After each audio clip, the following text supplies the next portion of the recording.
Good. So we will start looking at a little bit about number theory. So number theory is one of these areas that is uh, that where you make like very simple statements that anyone can understand, but they are like really, really hard to prove. They it has like a lot of very, very beautiful results, very famous results, and even though it seems like an abstract mathematical thing, it is at the foundation of a lot of computer science as well as other areas like encryption. And I told you about coding, error control coding. So number theory forms like the heart of many of these areas. Um, it's also one of the topics that historically, like most cultures have looked at it and understood like some of the fundamental underpinnings.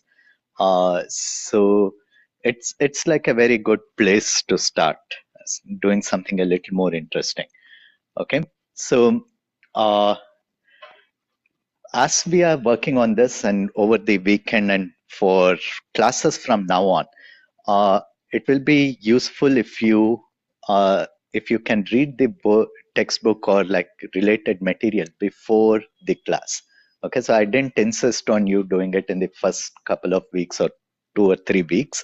Part of the reason is like we want to ease into it slowly, and at least for some of the elementary things, you may be somewhat familiar with it. So I wanted to make sure like we did it the correct way in class. But from this point on, like you are capable of reading and understanding what is happening. And it's a practice for like the way we write mathematical notation and everything. So try to go over the material before class. I'll tell you which parts to go over at the end of every lecture, and you can try looking ahead a little bit. Okay, so this is roughly the chapter 4.1. So what I'll remind you at the end of the class again, but look over chapter 4.2 before next week. Okay. Right. So we are going to start writing.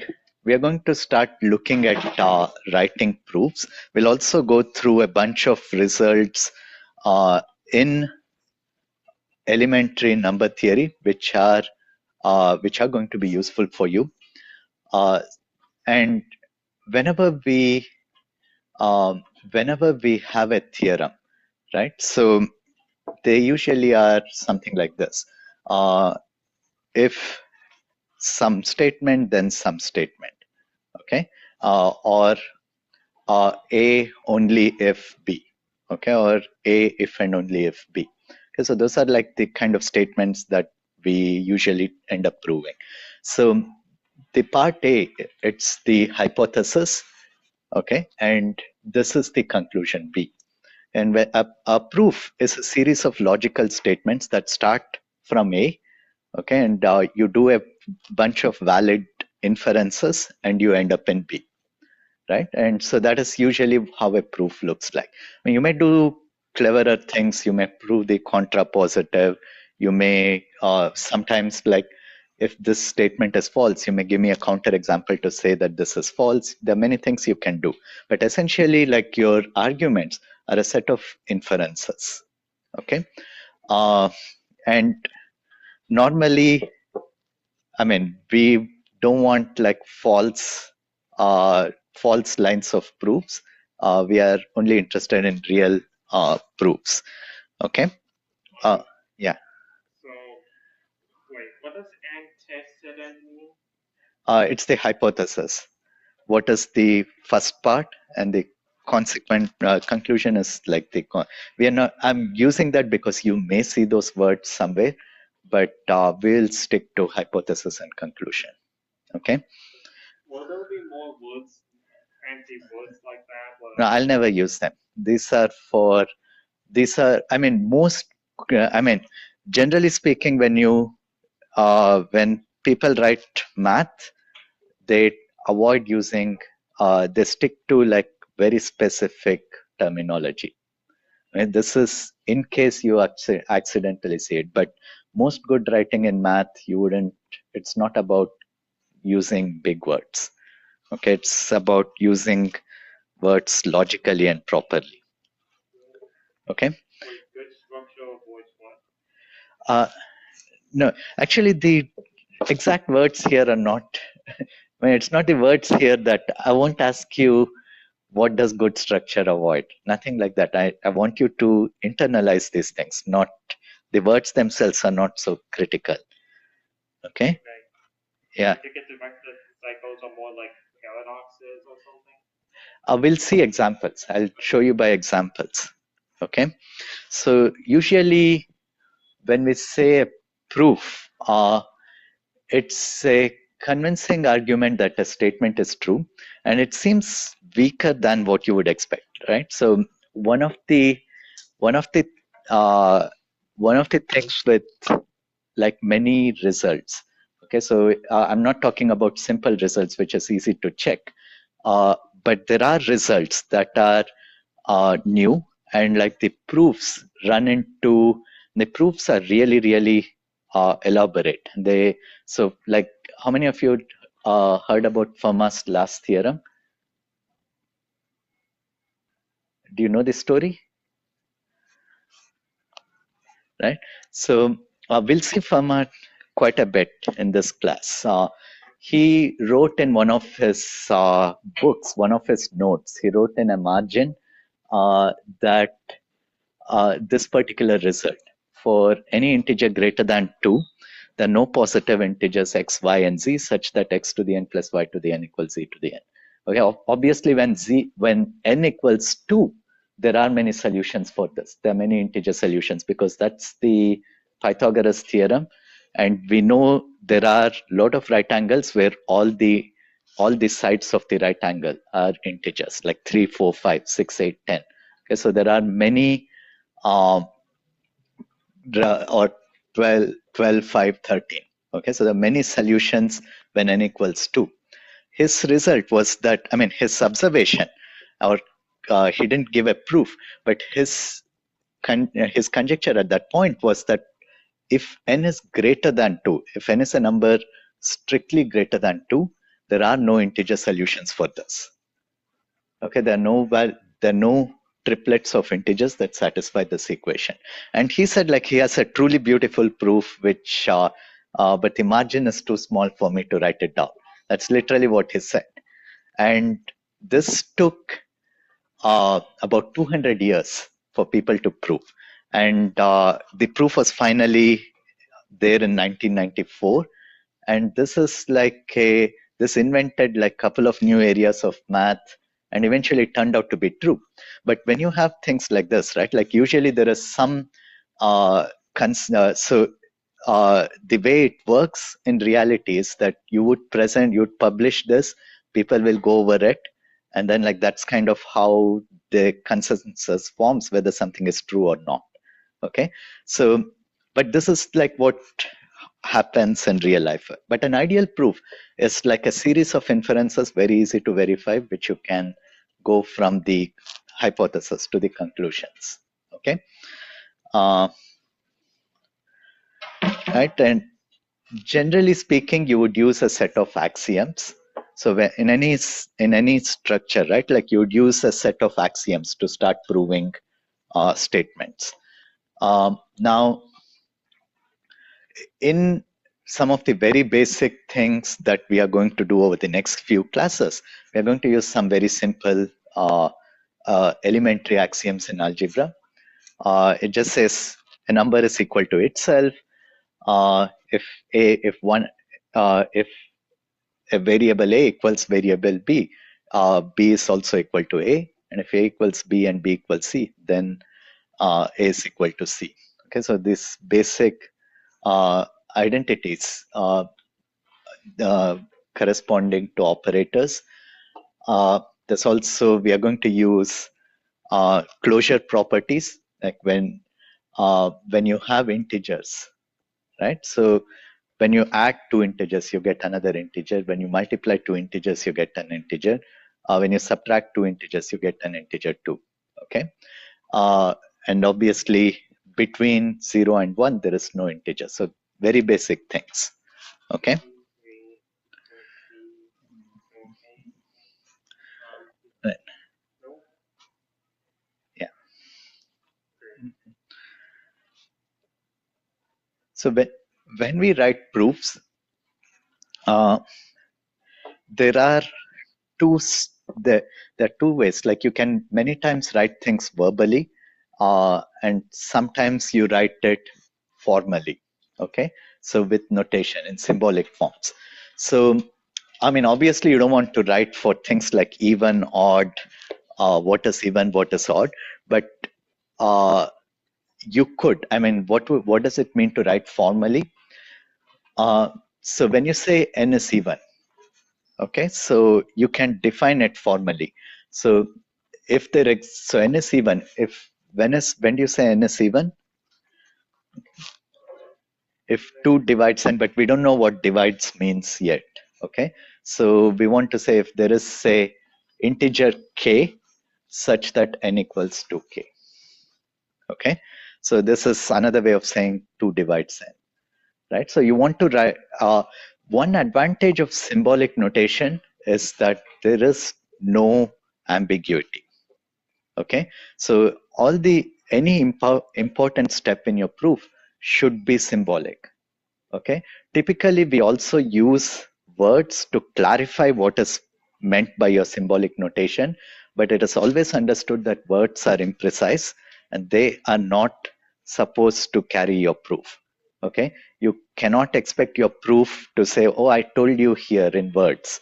That doesn't work. Okay, any important step has to be symbolic.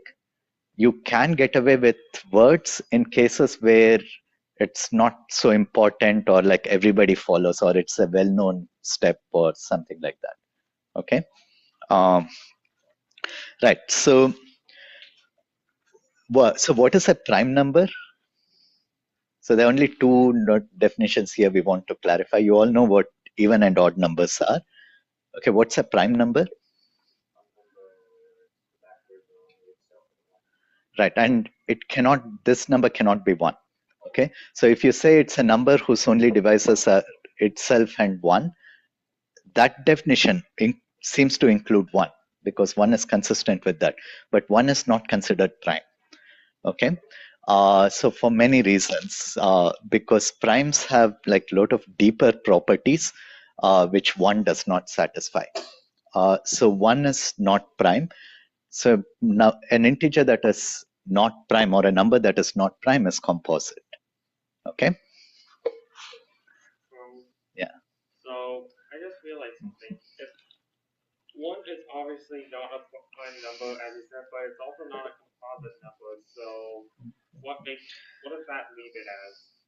1 is just 1.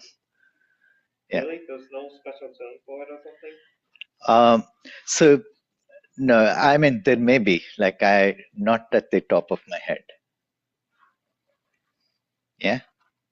So it's the multiplicative identity, but yeah, those are probably even more complicated. So, but 1 is not prime. That's something that we need to be very careful about.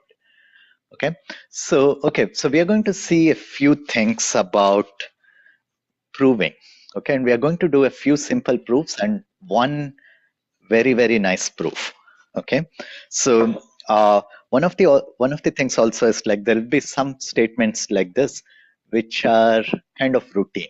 Okay, so what I want you to prove is that there exists an integer k such that 22r plus 18s equals to k, and r and s are integers.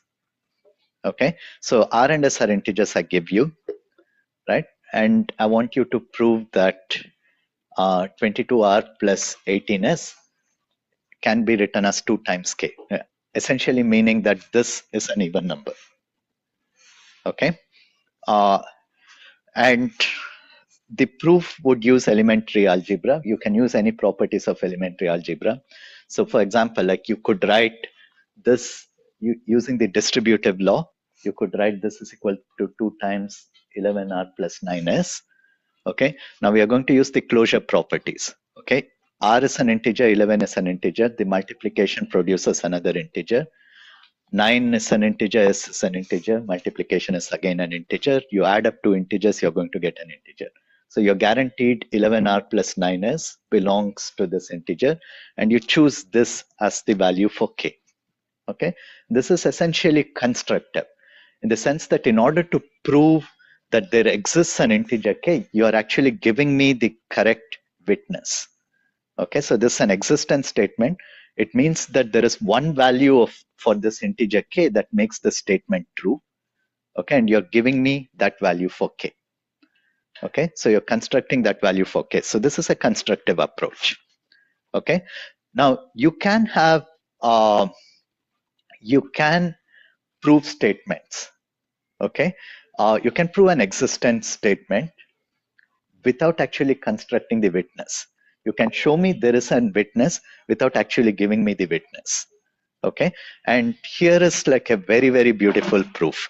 Okay, can you find, so before we go to the next slide, what's a rational number?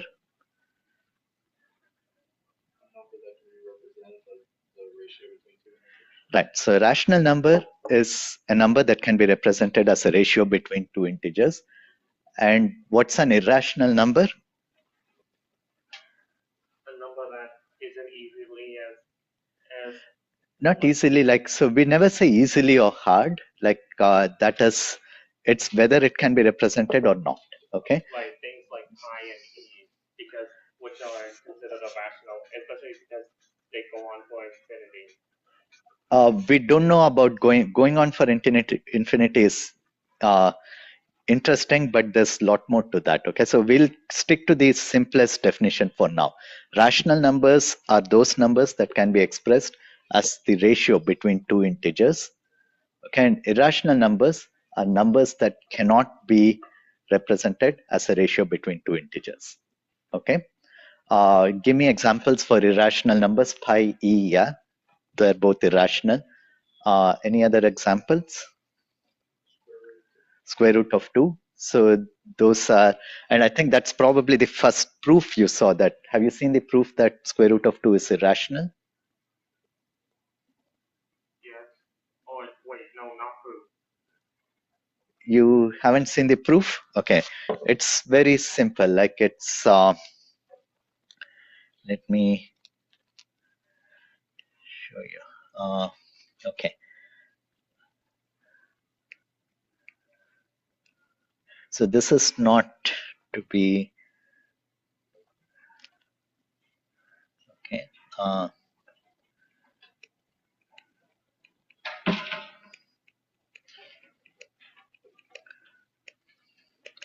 maybe I should have used this as the proof for a counter example last slide next time. Okay, so in order to show square root of 2 is irrational, I think this is like a very old proof. I don't know who is responsible for this, but this exists in like many, many sources. Okay, so it's a classic proof by contradiction. Okay, so what you do is you assume uh, the opposite of this. Okay, you assume the negation of this. Okay, so you say, okay, suppose 2 is irrational, right? And you say the negation of this leads to a contradiction. Okay, so you say, okay, suppose, what is this? So if square root of 2 were rational, okay, then it could be written as a ratio p and q. And let us also imagine that you cancel out all common divisors. Okay, so I'm going to write this notation here, but this notation only means that cancel out all common divisors, and the largest number that divides both p and q is 1. Okay, the greatest common divisor between p and q is 1. Okay, now it's very simple. So what you do is square both sides. Okay, so you square both sides, so you're going to get 2 q squared equals p squared.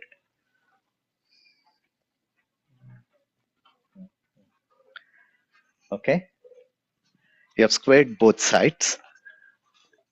right? So now do you see, now can you argue that this leads to, I mean, look at divisibility by 2 on both sides, okay?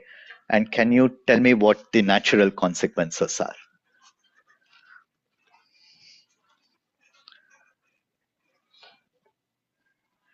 Does 2 divide P? No. No. So what is P squared? It's P squared is 2 times Q squared, right? Right. So 2 divides this side. So 2 has to divide here. 2 has to divide P squared. Okay. So if 2 divides P squared, what can you tell me about, so 2 divides P squared. P is an integer. Okay. The only way 2 can divide the square of an integer is if 2 divides the integer itself. Q is Right? an integer as well, right? Yeah, Q is also an integer. Okay. So we know 2 divides P squared because we literally wrote P squared equals 2 times something. Okay. So 2 divides P squared. Okay. And if 2 divides P squared, it means that 2 divides P as well. Okay. P has to be an even number. Okay. Now, okay. So that is good. Now, if 2 divides P squared and 2 divides P, okay, so then 4 divides P squared. Okay, so essentially,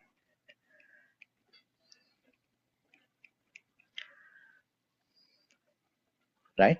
So if you have an even square number, if you have any square number that is even, okay, then 4 has to divide that number. Okay, so 4 divides P squared, so 4 has to divide the left side too, right? So 4 divides the left side, so what can you tell me about Q squared?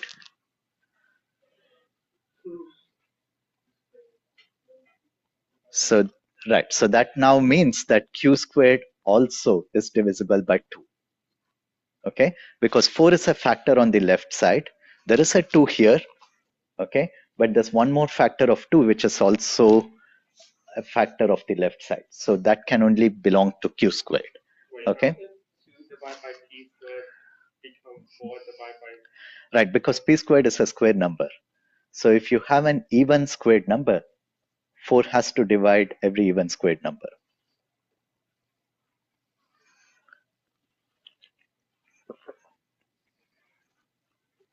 right? Okay, so 4 divides P squared, which means Q squared also is even. Okay, and that's a contradiction. Okay,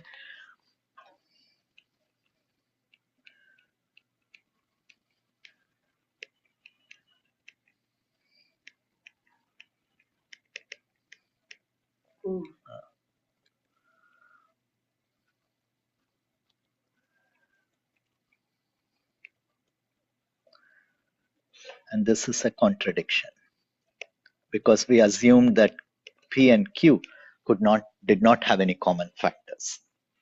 Okay, we started off by assuming P and Q did not have any common factors other than 1. Okay, and so the fact that Q is even also becomes a contradiction. Okay, so I mean, this is how you prove square root of 3 is irrational. This is how you prove many of these simple irrational numbers. Okay, things like proving pi is irrational or e is irrational is a lot more complicated. Okay, so any okay, so now we agree that 2 is irrational. Okay, so this is a more interesting proof. Okay, the theorem is this: there exist irrational a and b, so a and b are both irrational numbers such that a to the b is rational, right? And this is actually like one of my like really favorite proofs. Okay, and so this one is an existential statement. So this says that there exist some a and b such that a to the b is irrational. Okay, and the proof of this does not actually give us a witness. We are not actually going to be able to construct a and b that make this that such that a to the b equals a rational number. So we don't actually come up with a witness, but we guarantee there is a witness, even though we don't know what it is. Okay, and so here's the way the proof works. Okay, we are going to divide it into two cases. Okay, what we say is, okay, let q is some number, let q be square root of 2 to the square root of 2.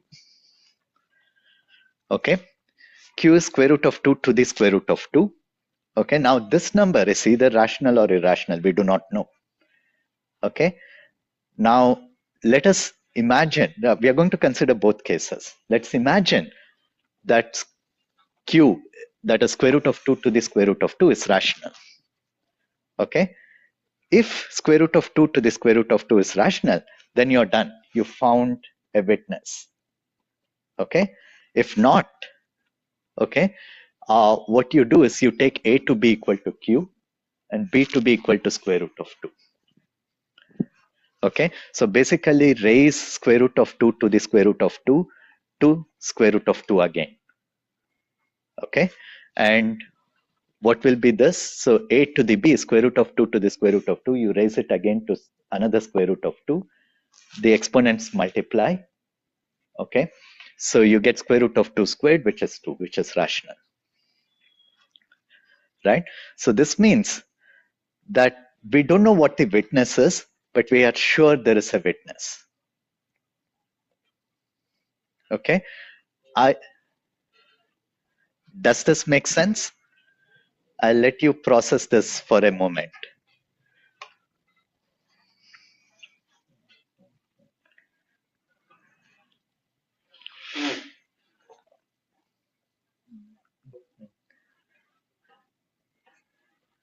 Okay, so we don't know actually whether the witness is in this line or in this line. But it doesn't matter. One of these will be a witness. Okay, we don't know who is the witness, but definitely we are guaranteed one of them is. Right?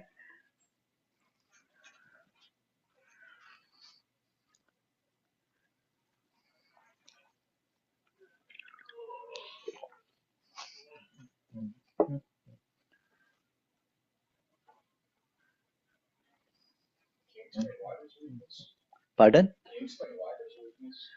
Okay, so why there's a witness, like something that a value of a and b that makes the statement true. Okay, so here we are looking at two cases, right?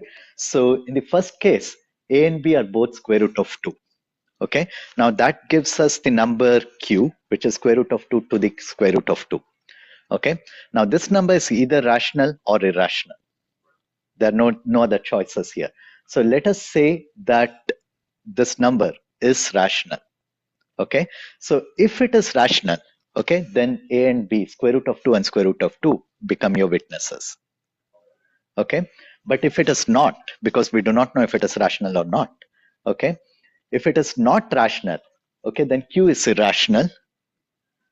Okay, q is irrational, b is square root of 2, again irrational. Okay, and a to the b is 2, which is rational. Right? So either this number q is rational, in which case our witnesses are square root of 2 and square root of 2, or q is irrational. If q is irrational, q and square root of 2 become our witness. Okay, so either way, there is a witness. We just don't know which one is. We don't even know if square root of 2 to the square root of 2 is rational or not. Actually, like I think people can prove that q is irrational. I'm not too sure, but it's not easy. It's actually not easy. It's not easy to see if it is either rational or not. Okay, but it doesn't matter. The proof works either way. Okay, does this make sense? Right.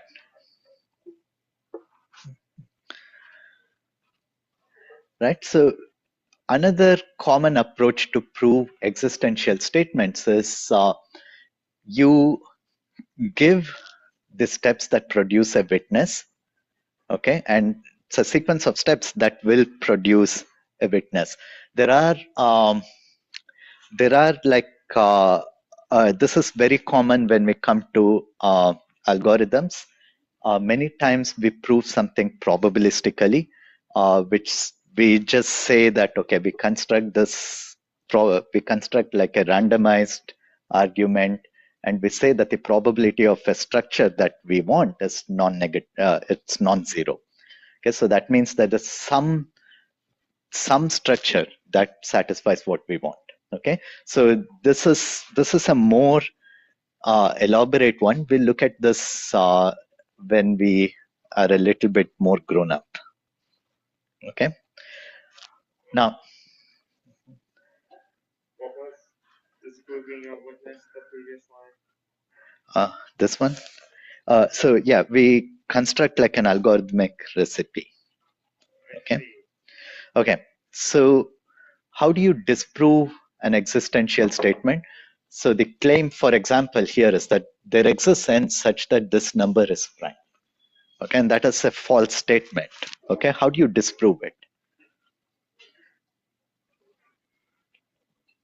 Okay, so to disprove it, you actually need to uh, prove its negation, right? So you need to prove that for every non-negative number, okay, this is not prime. Okay, and how do you do that? In this case, it's very simple because you can factor this algebraically. Okay, so if you factor it algebraically, for every non-negative number, n plus 1 and n plus 2 are both non-negative numbers, right? So which means n squared plus 3n plus 2 has at least these two factors. Okay, no, no. So the product n plus 1 plus n times n plus 2, which happens to be n squared plus 3n plus 2, cannot be prime. Right? Why was the algorithm required to be 2 slides before instead of 1? No, it's not 2 slides because you just asked me to go back. So I went back, came back, went back. Oh. Yeah. I thought there was another slide in between the two. No, there doesn't. Okay. There isn't. Yeah. Okay. So any questions? So when you disprove an existential, like you need to prove like a universal statement that is the negation of that existential statement. Okay. Right. So a few steps for when you write proofs, because you will start doing this very commonly. One is like these are um, guidelines. They the most important thing here is keep the logical flow very explicit. Okay, so it should be one step, next step, which flows from the previous step, and so on. Okay, and break it up into.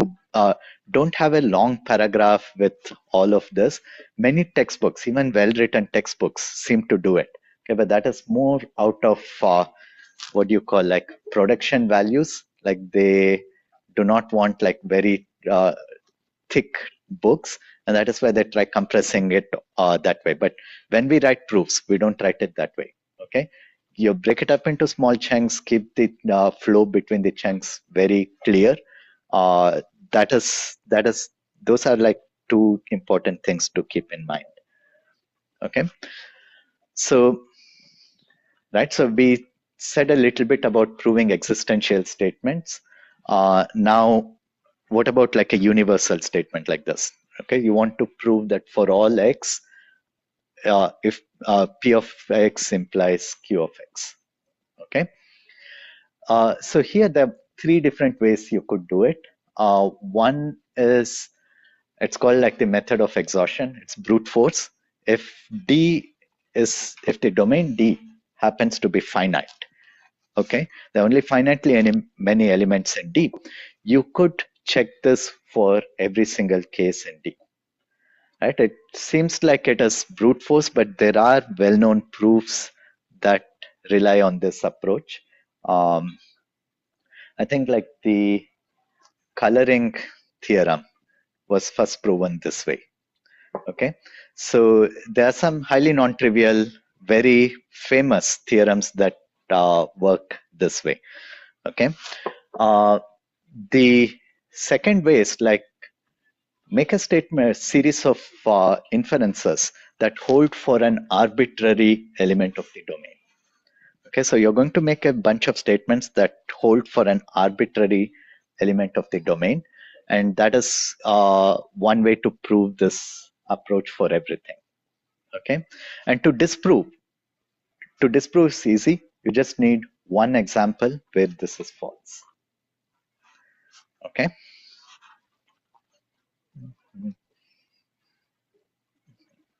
right. So, for example, every even number between 4 and 26, okay, both of them inclusive, is a sum of two primes. Okay, we want to prove that every even number in this range happens to be the sum of two primes. Okay, it's actually not, it is actually a special case of a much more famous problem. The bigger problem is every even number the sum of two primes. Okay, but in this range, it is easy to verify.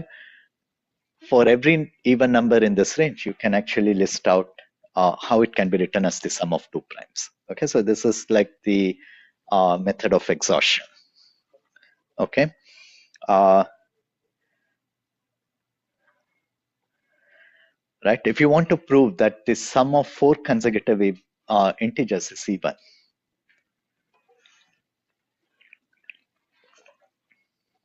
okay. Uh, Again, not too hard. Uh, if you have four consecutive integers starting from k, right? So the sum of all four of them is 4k plus 6. So this is a sequence of arguments that will work for any k, okay, for a generic k. Okay, so you're going to say, okay, let k be any number in among any integer. The sum of four numbers starting from k is 4k plus 6, okay, which happens to be 2 times 2k plus 3, and therefore it is even. Okay, good. Right, so for a count, like suppose there's this statement for all a, b that are integers, a squared equals b squared implies a equals b. Okay, is this true? It's not true. And to prove that something is not true, or all you need is a counter example. Okay, give me a counter example. Right. So let a be 2, b be negative 2. 2 squared is 4, minus 2 squared is also 4, but it doesn't mean this one. Okay. Right. So number and its negative are not. Yeah. Right. So you just need one counter example.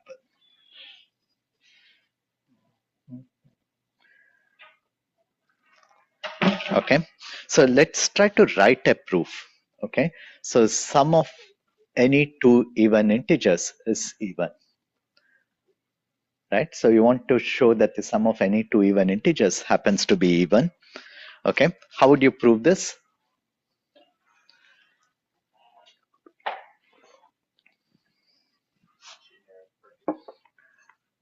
Right. So, I mean, start with, that's right. Okay. So suppose pick arbitrary even numbers. So a generic m and n that happen to be even. Okay. Because they are even, you know, m has to be 2 times r for some integer r, and n has to be 2 times s for some integer s. Okay. And then m plus n becomes 2 times r plus 2 times s. By the distributive law, it is 2 times r plus s, and r plus s has to be an integer because r and s are integers, and integers are closed under addition. Okay, that gives you the proof. So this is like a sequence of this is like the generic you start with a generic case and you have a series of inferences that prove that for any generic choice of m and n, m plus n, m and n even, n plus n is also even. Okay. Okay. So many times, I mean, these are elementary proofs where we do not have to use any other theorem, but typically you may also use some other results that are proven. Okay. And this is like the more common, scenario. Okay.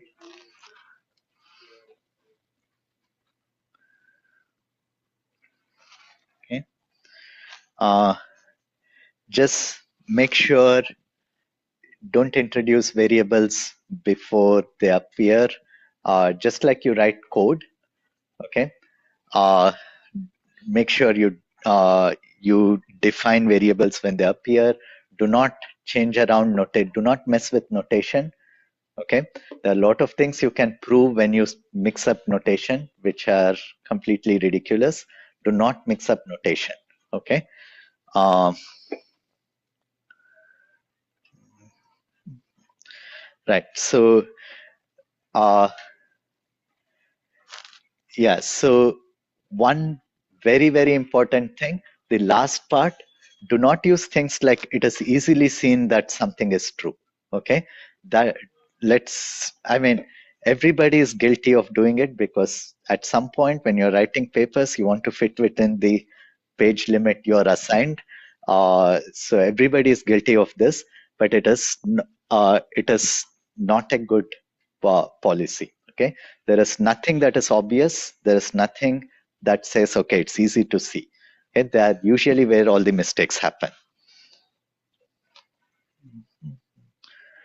Okay, uh, words that words that anticipate some of the goals. Okay, so the second part is kind of very important. When you're trying to write all these proofs, you sometimes have like a little line of reasoning that does something. Instead of just blankly putting it, like just say beforehand like what you are intending with this paragraph. Okay, so when you break up the proof, like each step you want to achieve something in that step.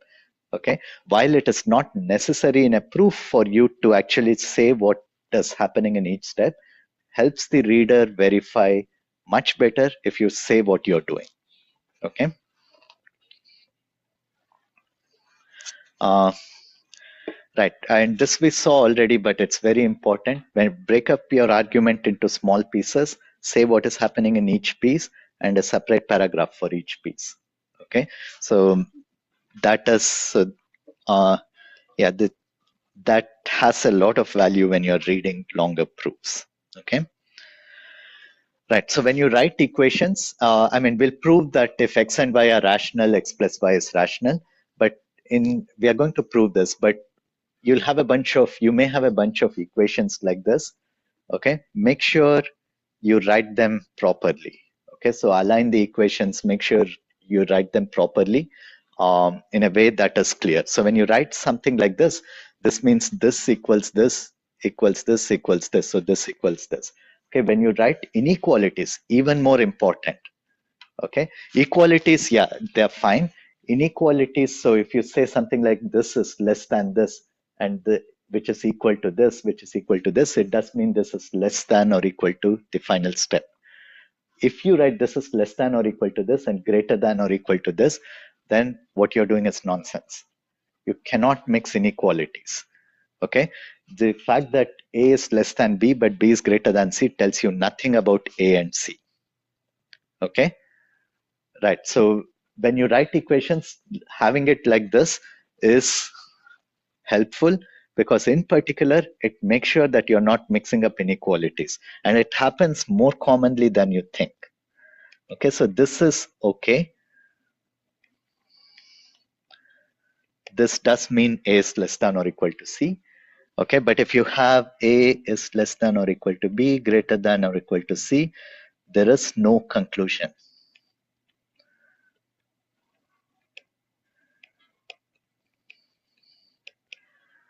Okay, so writing it out this way, make sure that you're not doing things like this. Okay, so yeah, so let's do another small, very simple example. You want to show that if x and y, if sum of any two rational numbers is also rational. Okay, is the uh, is the sum of any two irrational numbers irrational, necessarily irrational?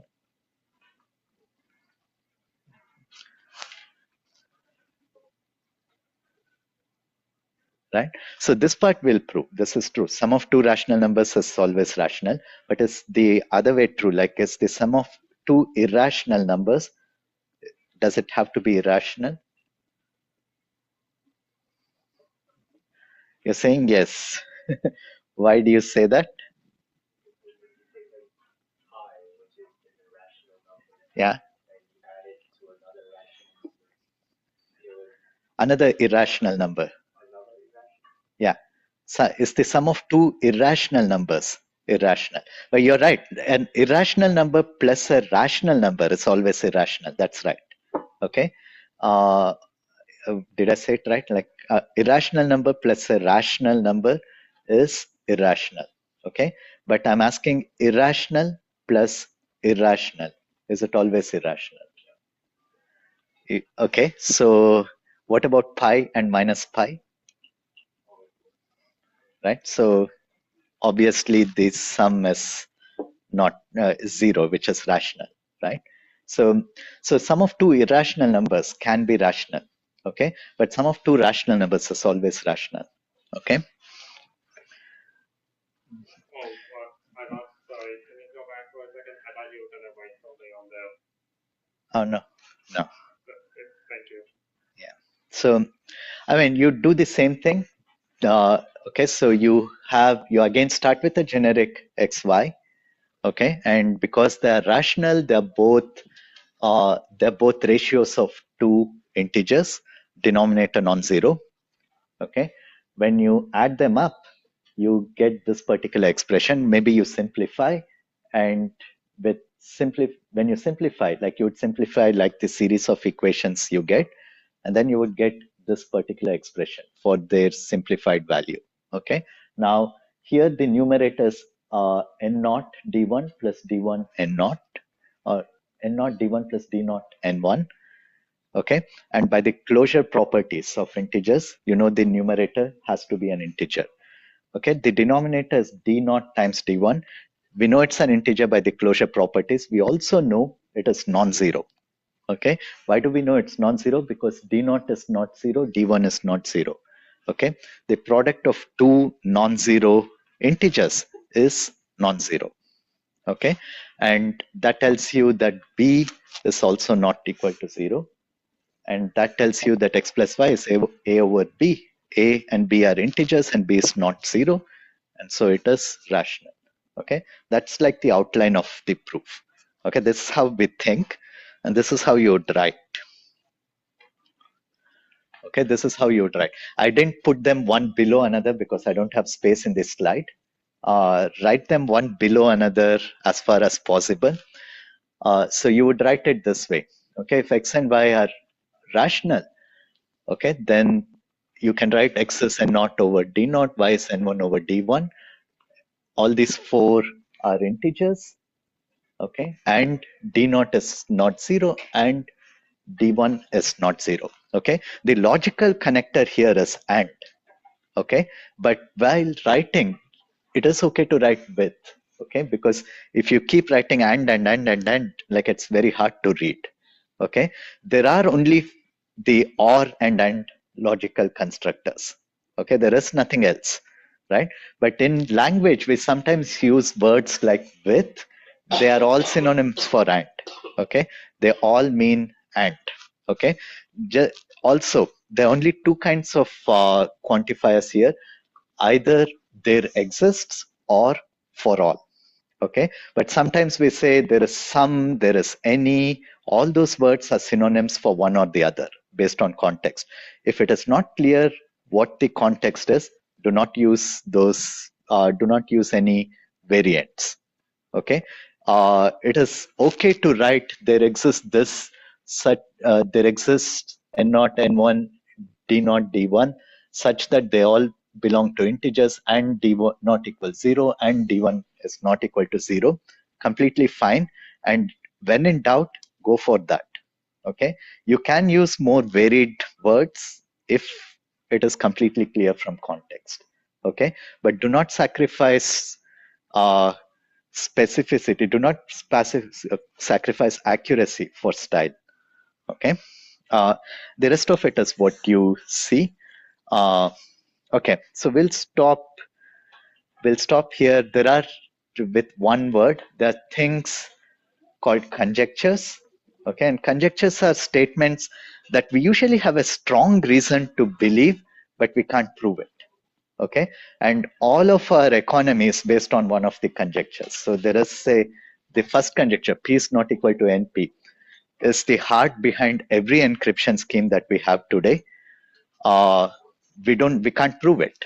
Okay, but we strongly believe it. So conjectures are not things that, when we say conjectures, they're not just things that are just on top of our head. They're usually something with a very strong reason to believe. Okay, so we'll stop here. Yeah, yeah, It's just I'm having trouble keeping up with all the notes in class, like yeah. trying to write every single thing down, even on the board. No, no. These are all things where you there isn't much content, but you kind of need to internalize some of these. So many of these things, paying attention is probably. I mean, different people learn different ways. So Right. I The don't want to problem is say, that yeah. I'm, you know,